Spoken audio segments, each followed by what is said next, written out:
Alright, so I didn't actually get around to reading an entire book this week, and that's largely because of the same procrastination that's causing me to release this on Friday instead of Tuesday when it's supposed to come out, so I ended up deciding to do an editorial instead. There's a lot of complaining about the treatment of women in fiction, and don't get me wrong, there's something to that. But it seems to me that there's another demographic that has a lot to complain about too. Religious people. Don't run away, let me explain. Now don't get me wrong, I'm not talking about nominally religious people. Those are portrayed accurately in that most American characters presumably are them, but it just never becomes evident. I'm talking about people who take their religion reasonably seriously. Not necessarily being cutthroat fundamentalists, but going to church every Sunday, taking in and really believing what their religion teaches, caring about what their holy books have to say, etc. It's these people for whom religion is a significant influence upon their life that I'm discussing. Let's go back to my feminism analogy. One of the complaints among feminists is that excluding works explicitly targeted at women, women in fiction tend to either be unaffected completely by the fact that they are women, or, more commonly, tokenized. Likewise, I contend that this is largely true of religious people in modern fiction. Think about it. How many fictional characters can you name from reasonably recent works that aren't explicitly targeted at religious people, who are affected by their religion, but are not token Christians or Muslims or whatever? There are not very many at all. Most religious people in fiction are either nominally so, that is to say, it never becomes obvious except like in one episode of a very long-running TV show, or, more likely, if we actually know that they're religious, tokens. Almost none of them seem to be played in a realistic way.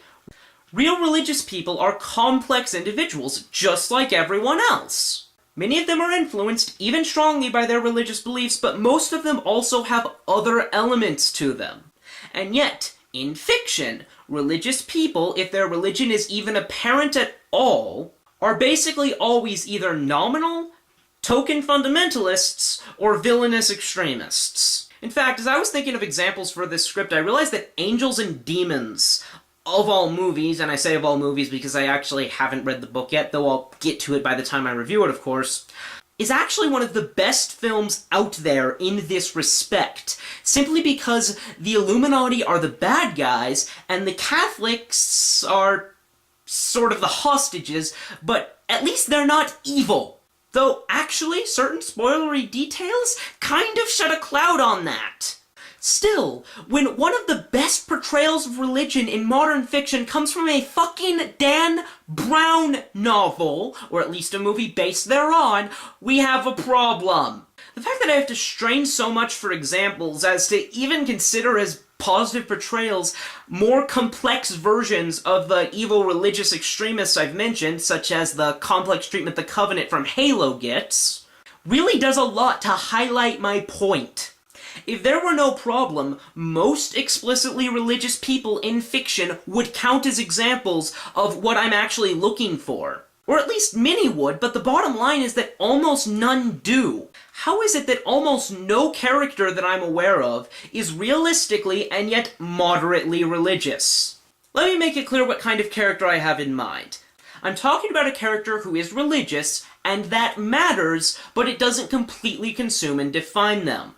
They are affected, yet not defined by their religious beliefs. A person whose religion is a part of their lives, and comes up every now and then in some situations, but in other situations it might be irrelevant and thus fail to even be a factor in their behavior. In addition, for added realism, perhaps it's not necessarily a bad thing when it comes up.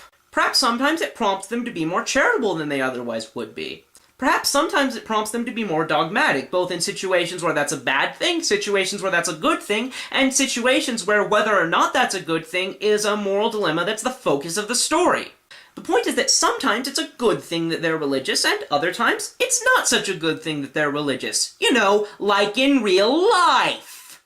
The bottom line is that the character I just described does not exist anywhere in fiction, outside of works that are explicitly religious, and one movie, which was based on a true story and only got to be good in this way because the people who actually went through the true story ensured that that would happen. The filmmakers wanted to remove the religious element.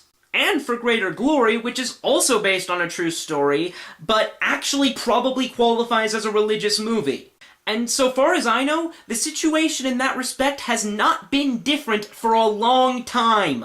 The bottom line is that in most fictional works, religion simply doesn't exist, and that in almost all of the rest, religion is evil.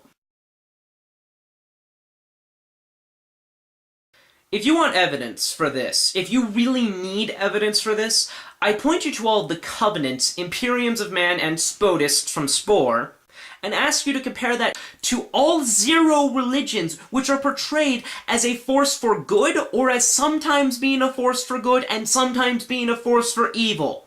Likewise, think about all of the token Christians and evil extremists and compare that with all 0 of the sorts of characters I described earlier.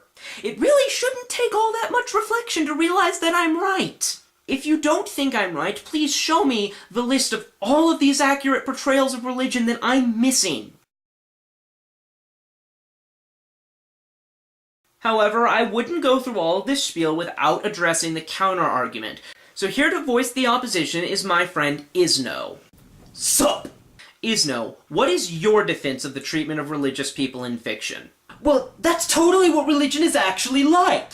Don't you know that religion is like the greatest force for evil the world has ever seen? I mean, just take a look at the Dark Ages. 1, that's not actually entirely accurate, and 2, we're not in the Dark Ages, we're in right now, and work set in right now should portray religion as it exists right now, not hundreds of years ago. But it is like that today. Don't you know that modern religion is anti-gay, anti-choice, pro-death, pro-hatred, anti-black, anti-woman?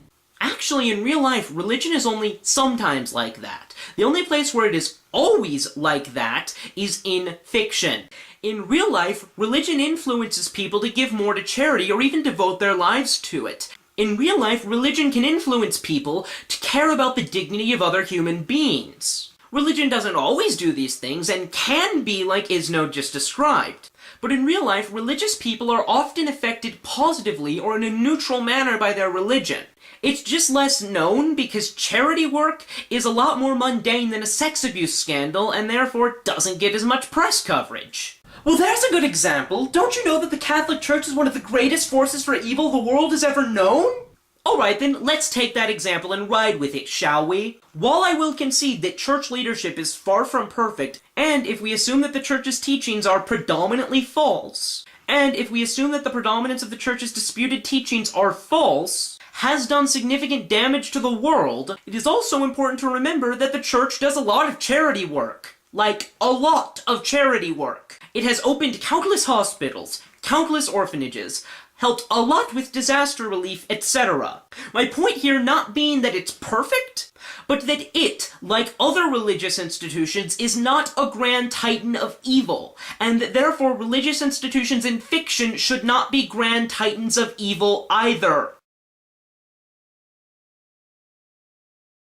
Alright, so this is the part of the video where I speculate as to why I think this problem exists. That is to say, what is causing it. Well, honestly, I think that it's what our broader culture has taught us to think of religion as being like.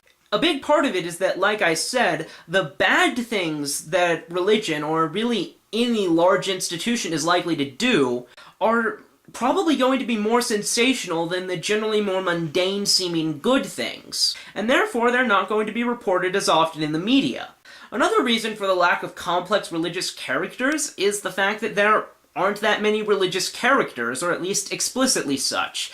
And I think the reason for that is that unfortunately people are afraid to address religion for fear of offending people. There is something to that insofar as people are in fact offended by other religious views, which is unfortunate. And it has unfortunately caused this problem of a lot of people pretending that religion doesn't exist. But of course, when religion is acting as the completely unsympathetic villain, that layer of offense is, for whatever reason, somehow gone. So that's led to a situation where people generally either pretend that religion doesn't exist for fear of offending people, or portray it as pure evil because that's the only way its portrayal won't offend people. Or at least that's the popular conception. I don't know if people will necessarily be offended by the character I described, and I'd hope that they wouldn't, because I described a profile of the typical religious person. In conclusion, religion is usually portrayed in modern fiction as being inherently negative or evil when it's portrayed at all, despite the fact that in real life, religion and its effect on its followers is a lot more complicated than that. Thank you for your time.